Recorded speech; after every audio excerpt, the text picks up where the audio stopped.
Shri Venkateswara gold తాకట్టులో ఉన్న మీ బంగారాన్ని విడిపించి కొనబడును. టీవీ మీడియా ప్రేక్షకులకు స్వాగతం, సుస్వాగతం.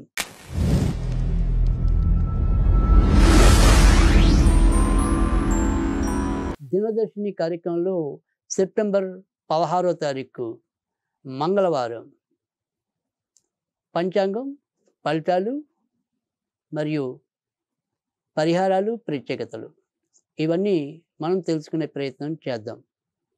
సూర్యోదయం అనేది ఉదయం 6 గంటల 8 నిమిషాలకు, తర్వాత సూర్య అస్తమం అనేది 6 గంటల 14 నిమిషాలకు ఉంటుంది. బ్రహ్మముహూర్తం అనేది ఎప్పటిలాగానే 4 గంటల 33 నిమిషాల నుంచి 5 గంటల 20 నిమిషాల వరకు ఉంటుంది. తిథి దశమి అర్ధరాత్రి 12 గంటల 21 నిమిషాల వరకు ఉండి తదనంతరం ఏకాదశి అనేది ఉంటుంది. ఇక నక్షత్రం అనేది ఆరుద్ర నక్షత్రం ఉదయం 6 గంటల 47 నిమిషాలకు వెళ్ళిపోయి పునర్వసు నక్షత్రం రావటం అనేది కూడా జరుగుతుంది. ఇక దినసరి యోగాల్లో వారియాన యోగం అనేది అర్ధరాత్రి 12 గంటల 35 నిమిషాల వరకు, అంటే తెల్లవారితే 17వ తారీఖు వరకు. ఆ పైన పరిగా యోగం అనేది ఉంటుంది. మంచి ముహూర్తాల్లో అభిజిత్ లగ్నం అనేది ఉదయం 11 గంటల 47 నిమిషాల నుంచి మధ్యాహ్నం 12 గంటల 35 నిమిషాల వరకు ఉంటుంది. అమృత గడియలు అనేది తెల్లవారుజామున 4 గంటల 4 నిమిషాల నుంచి తెల్లవారుజామున 5 గంటల 38 నిమిషాల వరకు, అంటే తెల్లవారితే 17వ తారీఖు వరకు అర్థం. ఇక అభిజిత్ లగ్నం అనేది తెలుసుకున్నారు, అమృత గడియలు అనేది కూడా తెలుసుకున్నారు. విజయ ముహూర్తంలో పెద్దగా మార్పేమీ లేదు. అది మధ్యాహ్నం 2 గంటల 12 నిమిషాల నుంచి 3 గంటల 1 నిమిషం వరకు ఉంటుంది. ఇక ప్రత్యేక యోగాల్లో స్థిర యోగం అనేది కేవలం ఉదయం 6 గంటల 47 నిమిషాల వరకు మాత్రమే ఉంటుంది. ఇక చెడు ముహూర్తాల విషయాలకు వస్తే వర్జం అనేది సాయంకాలం 6 గంటల 36 నిమిషాల నుంచి రాత్రి 8 గంటల 10 నిమిషాల వరకు ఉంటుంది. రాహుకాలం మధ్యాహ్నం 3 గంటల 11 నిమిషాలకి ప్రారంభమై మధ్యాహ్నం 4 గంటల 42 నిమిషాల వరకు ఉంటుంది. దుర్ముహూర్తం ఈరోజు మంగళవారం 2 సార్లు ఉంటుంది. అది ఉదయం 8 గంటల 33 నిమిషాల నుంచి ఉదయం 9 గంటల 21 నిమిషాల వరకు, మరియు రాత్రి 11 గంటల నుంచి 11 గంటల 47 నిమిషాల వరకు కూడా దుర్ముహూర్తం అనేది ఉంటుంది. ఇక ఈరోజు తారాబలం ఎవరికి అనుకూలం అనేది చూస్తే కనుక ఈరోజు కేవలం ఏదైనప్పటికీ కూడా ఆరుద్ర అనేది ఉదయం 6 గంటల 47 నిమిషాల వరకు మాత్రమే ఉంటుంది. అంటే సూర్యోదయం తర్వాత చాలా తక్కువ సేపు మాత్రమే ఉంటుంది. కానీ అయినప్పటికీ కూడా ఈ 6 గంటల 47 నిమిషాల వరకు ఏ నక్షత్రాల వారికి కొంత అనుకూలం అనేది తెలుసుకుందాం. ఈ 6 గంటల 47 నిమిషాల వరకు మేషరాశిలో అశ్విని నక్షత్రం, కృత్తికా నక్షత్రానికి అనుకూలం. వృషభ రాశిలో మృగశిర నక్షత్రం, కృత్తికా నక్షత్రానికి అనుకూలం. మిథున రాశిలో మృగశిర, పునర్వసు నక్షత్రానికి అనుకూలం.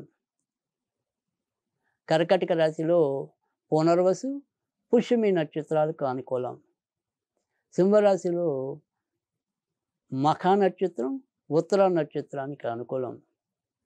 కన్యారాశిలో చిత్తా నక్షత్రం, ఉత్తర నక్షత్రానికి అనుకూలం.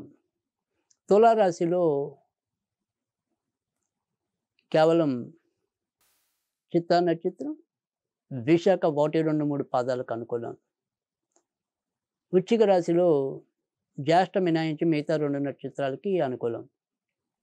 ధనుర్రాశిలో పూర్వాషాఢ మినహాయించి మిగతా 2 నక్షత్రాలకి అనుకూలం. మకర రాశిలో ధనిష్ట నక్షత్రం, ఉత్తర నక్షత్రానికి అనుకూలం. కుంభరాశిలో ధనిష్ట నక్షత్రం, పూర్వభద్ర. మీనరాశిలో కూడా పూర్వభద్ర మరియు ఉత్తరాభద్ర రెండింటికి కూడా 2 భాద్రలకి కూడా అనుకూలమే. ఇక ఈరోజు దిన ఫలితాల విషయాలకు వస్తే కనుక మేషరాశి వారికి క్రమంగా కొంత మానసిక ఆందోళన తగ్గి ఏ పని చేయాలి అనుకున్నామో ఆ పనిలో కొంతవరకు కార్యోన్ముఖులు అవ్వడానికి తగ్గ వాతావరణం ఏర్పడటం అనేది అయితే ఉంటుంది. ఇరుగు పొరుగు వారితో అయితేనేమి, ఇతరులతో అయితేనేమి కొంతవరకు సంబంధ బాంధవ్యాలు మెరుగుపడతాయి. ఆరోగ్యపరంగా కూడా కొంత ఉపశమనం లభించటం అనేదైతే ఉంటుంది. తోడబుట్టిన వాళ్ళు ఆడవాళ్ళు ఉంటే కనుక వారి విషయంలో కొంతవరకు జాగ్రత్త వహించండి. వృషభ రాశి. వృషభ రాశి వారికైతే కనుక ఈరోజు ఆకస్మిక ప్రయాణాలు అవసరం పడొచ్చు. ఇంట్లో ఎవరికైనా సరే పెద్దవాళ్ళ యొక్క ఆరోగ్య విషయంలో కొంత శ్రద్ధ తీసుకోవాల్సిన అగత్యం ఏర్పడుతుంది. చిన్న చిన్న ఇన్ఫెక్షన్స్ మీకు కూడా వ్యక్తిగతంగా కలగడానికి అవకాశాలు లేకపోలేదు. ఇక ఇతరత్ర చాలా వరకు మంచి ఫలితాలు ఉంటాయి. అందరితో కూడా ఆనందంగా గడపగలుగుతారు. కొత్తవి ఏవైనా సరే ఆలోచనలు వాటిని అమలు చేయడానికి అవసరమైన నైపుణ్యాన్ని పెంచుకునే ప్రయత్నం అయితే చేస్తారు. మిథున రాశి. మిథున రాశి వారికైతే కనుక ఈరోజు క్రమంగా మానసికంగా కొంత ఊరట లభించినప్పటికీ కూడా ఇంకా 2-3 రకాల ఆలోచనలతో కొంత సతమతం అవటం అనేది అయితే కనిపిస్తుంది. ఇతరులతో కొంతవరకు ఆనందంగా గడపడానికి మీ వంతు ప్రయత్నం అయితే చేస్తారు. ఒక ముఖ్యమైన సంఘటనలో మీ ప్రమేయం కొంతవరకు కొట్టొచ్చినట్టు కనపడుతుంది. కర్కాటక రాశి. కర్కాటక రాశి వారికైతే కనుక ఈరోజు కొంత జాగ్రత్తగానే ఉండాలి. ఎంత వద్దనుకున్నా కూడా ఒక్కోసారి ప్రయాణాలు అనివార్యమవ్వచ్చు. కొత్తగా విదేశాలకు వెళ్ళాలి అనుకునే వారికి మాత్రం వారికి సంబంధించిన ప్రయత్నాలు నిరభ్యంతరంగా ఈరోజు కర్కాటక రాశి వాళ్ళైతే కనుక చేసుకోవచ్చు. అలాగే దైవాలక ఆరాధన అనేది కూడా పెరుగుతుంది. కొంతమందికి ఈరోజు గంగా స్నాన ఫలప్రాప్తి కూడా చెప్పచ్చు. కర్కాటక రాశి తదనంతరం సింహరాశి. సింహరాశి వారికైతే కనుక ఈరోజు వృత్తి ఉద్యోగాల్లో గౌరవ మర్యాదలు పెరుగుతాయి. దూర ప్రయాణాలు చేయాలనుకుంటే కనుక సానుకూలం అవుతుంది. ఎప్పటి నుంచో ఆశ వదిలేసుకున్న ఒక పని ఈరోజు ఎంతో కొంత మిమ్మల్ని ఆనందింపజేయడానికి మీ ముందుకు రావచ్చు.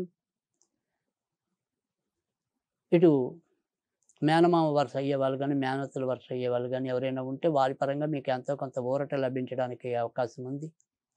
పెద్దవారి యొక్క ఆశయాలు, ఆకాంక్షలు, సలహాలు ఈరోజు మీ మీద ఎక్కువగా ప్రభావం చూపిస్తాయి.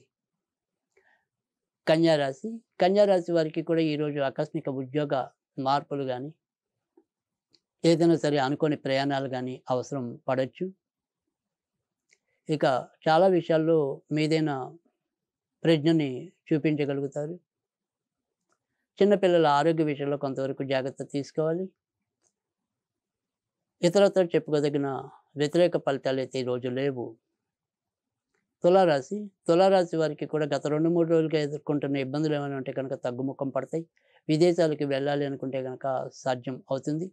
అయితే కోర్టుకు సంబంధించిన వ్యవహారాలు ఏమైనా ఉంటే కనుక వాటిలో పెద్దగా పురోభివృద్ధి రాకపోవచ్చు. అలాగే వారసత్వంగా మీకు ఏమైనా లభించవలసిన విషయంలో కూడా ఒక ఆడ స్త్రీ వల్ల ఏమైనా సరే కొంత ఇబ్బంది పరిగే సూచనలు అయితే కనిపిస్తున్నాయి. వృశ్చిక రాశి వారికి అయితే కనుక ఈరోజు మీరు కొంతవరకు జాగ్రత్తగానే ఉండాలి. అవమానాలు ఎదురవటం అనేది కానీ, తర్వాత ఒకసారి ఆకస్మిక లైంగిక దాడులకి గురయ్యే ప్రమాదాలు కానీ, శారీరకంగా కొంత ఇబ్బంది పడడానికి కానీ ఈరోజు అవకాశాలు ఎక్కువగా కనిపిస్తున్నాయి. కనుక జాగ్రత్త వహించండి. నిర్ణయాలు సాధ్యమైనంత వరకు కూడా కొత్తవి అమలు చేయకుండా కూడా చూసుకోండి. ధనుర్రాశి వారికి అయితే కనుక ఈరోజు మీరు ఏ పని తలపెట్టినప్పటికీ కూడా ఎక్కువ శాతం మంచి ఫలితాలు ఉంటాయి. మానసికంగా కొద్దిగా 2-3 రకాల ఆలోచనలు మిమ్మల్ని పరిభ్రమింపచేసినప్పటికీ కూడా ఏదైతే స్పష్టంగా ఒక అవగాహనకు వచ్చి ఒక నిర్ణయాన్ని అమలు చేస్తారో అందులో విజయవంతమయ్యే సూచనలు కూడా ఎక్కువగానే కనిపిస్తున్నాయి. విదేశాలకు వెళ్ళాలనుకుంటే మీకు కూడా సాధ్యం అవుతుంది. కొత్తగా పెళ్లి కావాలి అనుకునే వారికి మాత్రం సంబంధాలు దగ్గరదాకా వచ్చి ఏదో రకంగా వెనతిరిగే ప్రమాదం లేకపోలేదు. ఇక భార్యాభర్తల మధ్య కూడా స్వల్ప విభేదాలు చోటు చేసుకుంటాయి. మకర రాశి వారికి అయితే కనుక చాలా మంచి కాలంగా చెప్పాల్సి ఉంటుంది. ఇటు దగ్గర ప్రయాణాలు చేసే వాళ్ళకి, దూర ప్రయాణాలు చేసే వాళ్ళకి ఇద్దరికీ కూడా సానుకూలంగానే ఎక్కువగా కనిపిస్తుంది. యంత్రాలతో పనిచేసే వాళ్ళకి, తర్వాత మరి సాఫ్ట్వేర్ రంగంలో ఉన్నవారికి, వైద్య రంగంలో ఉన్నవారికి ఈరోజు ఎక్కువ మంచి ఫలితాలు అయితే పొందనున్నారు. కుంభరాశి వారు అయితే కనుక ఈరోజు గత 2 రోజులతో పోలిస్తే కొంతవరకు మానసిక ఊరట లభించడం అనేది అయితే ఉంటుంది. కానీ ఏదైనప్పటికీ కూడా మనం ఎంత జాగ్రత్తగా బుద్ధి పెట్టి పనిచేసినప్పటికీ కూడా ఆ పనులు సకాలంలో పూర్తి కాలేకపోవడం, ఇటు ఏలినాటి పని ప్రభావం అనేది ఎక్కువగా ఉండటం అనేది కూడా కనిపిస్తుంది. షేర్ మార్కెట్ స్పెక్యులేషన్స్‌కి ఈరోజు దూరంగా ఉండటం అనేది అవసరం. మీనరాశి, మీనరాశి వారికైతే గనుక ఈరోజు కొంతవరకు మానసిక చికాకులు పెరుగుతాయి. ఇంట్లో ఏదో రకమైన అసౌకర్యత, అశాంతి పెరిగే సూచనలైతే కనిపిస్తున్నాయి. భార్యాభర్తల మధ్య అంతలోనే మరి కలహం, అంతలోనే మోహం అన్నట్టుగా 2 రకాలుగా ఉండటం అనేది కూడా ఎక్కువగా జరుగుతుంది. ఇక ఈరోజు విశిష్టతలకి వచ్చినట్టయితే గనుక, ఈరోజు మరీ చెప్పుకోదగిన ప్రత్యేకలైతే లేవు. కాకపోతే మరి మంగళవారంతో కూడిన దశమి కనుక, ఈరోజు మరి ఆంజనేయుడిని పూజించడానికి చాలా యోగ్యమైన రోజుగా మనం చెప్పవలసి ఉంటుంది. తర్వాత మరి మృగశిర, పునర్వసు 2 నక్షత్రాలు కూడా ఆంజనేయ స్వామికి ప్రీతికరం. ఈరోజు మరి పునర్వసు నక్షత్రం ఉంటుంది గనక, ఆ రకంగా చూసినప్పటికీ కూడా ఆంజనేయుడి ఆరాధన మనకి సర్వవిధాలా మేలు చేస్తుంది. కనుక ఈరోజు మనం ఆంజనేయుడి చుట్టూ 14 ప్రదక్షిణాలు చేసినట్టయితే గనక మంచి ఫలితాలొస్తాయి. ఓం నమో భగవతే వాయునందనాయ నమః అనేది చదువుకోవటం వల్ల కూడా మంచి ఫలితాలుంటాయి.